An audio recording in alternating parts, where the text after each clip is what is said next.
Welcome to Prayers to the Dice Gods. I'm Alan, and today we're gonna take our Space Wolf Lieutenant to the next level. I'm a firm believer that your character should be painted slightly better than your standard models. This helps them stand out and just makes them look that little bit cooler. And today, our Lieutenant is getting the full workup. We're going to use no metallics on him, so we're going full NMM. We're going to start off by painting in some of the base colours, and the reason I do this is because the last time that I tried to do NMM and I started straight out doing that NMM and then filled the colours in afterwards, it actually changes the tone of the NMM depending on what colours are next to it. So I like to make sure that my base colours are in, so we're going to start with the black. We're going to get all of those blocks in, such as the weapon, his vents, that type of thing. I tend to use Citadel paints or Army Painter paints because as a beginner painter that I tend to aim these videos towards, you're more likely to have access to those. But for today, we're going to be using our Scale 75 colours because they're my favourite paints. I don't get much chance to use them that often, but I love the effect that I can get with them. Using a grey base colour that we've decided is what our silver's going to look like, I'm going to paint everything that's going to be silver in that grey. Next up, we're going to pick out which brown we're going to use as our base colour, and we're going to go around everything that we want to be leather. So things like the pouches and the straps on him. Picking out another brown, it's got to be very different from the one we've used for the leather. We're going to use it as our base for our gold pieces. So any skulls on the model, Aquila's on the weapon. We've picked out a flesh colour here. This is just going to be the base. It's fairly mid-tone in actual fact, and I'm going to do a lot of work with that to make it look a bit more flesh-like. So you'll notice that the armour's already been worked on. I've done that with an airbrush where I've zenithal a darker blue-grey at the bottom, and then I've done a light blue-grey over the top. We are going to do some work on that, and the first thing we're going to do to that armour is, of course, panel line. So we're going to get out the contrast paint, and we're going to panel line that once we've mixed it 50-50 just with some flow improver. This guy's a character, and of course you need to make sure that you drill that barrel out, because what's more realistic than a hole in the end of the gun? The first lot of NMM we're going to work on is actually the silver. So what I've done is I start a workup from the grey that we started with, and we're going to push that towards white.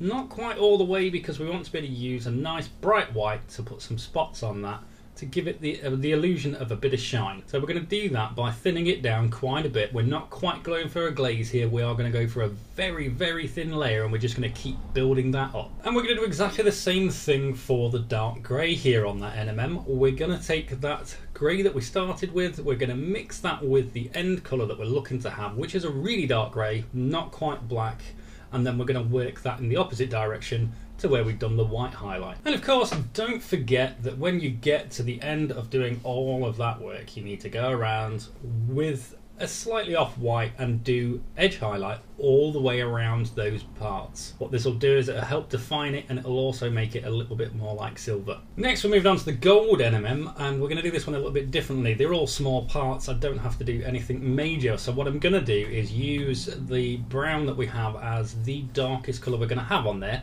We're going to look towards highlighting that as much as possible through yellow, really quite close to white. Next up, we're going to get some Nuln Oil out. Yes, you heard me. We're going to thin this down quite a lot, and we're going to use that more like a glaze. We're using that to help filter over that silver. What that'll help do is bring those blends together and make them look smoother. So we do this a couple of times just to make it look the way we want it to. Well, next up, we're trying to get the leather to look like it's quite worn. You know, obviously they're in a war zone. So we're going to create texture by using very small little lines, just tapping along the edge, drawing those on across large flat spaces to try and make that leather look as if it's actually getting used. Now we're actually going to move on to highlighting our armour, and what we're going to start with is the last colour that we use with the airbrush to cover the top of that model, and then we're going to work our way towards white.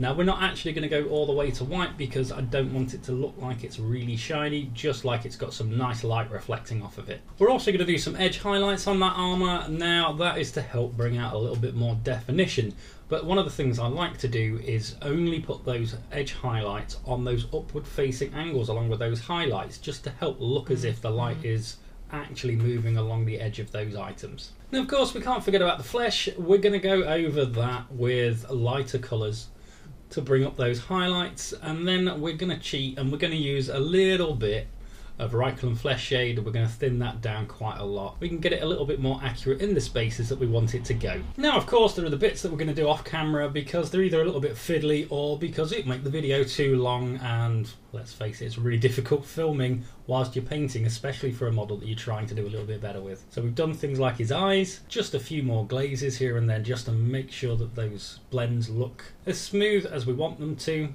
We also finished in the lenses, his hair. This is the finished model.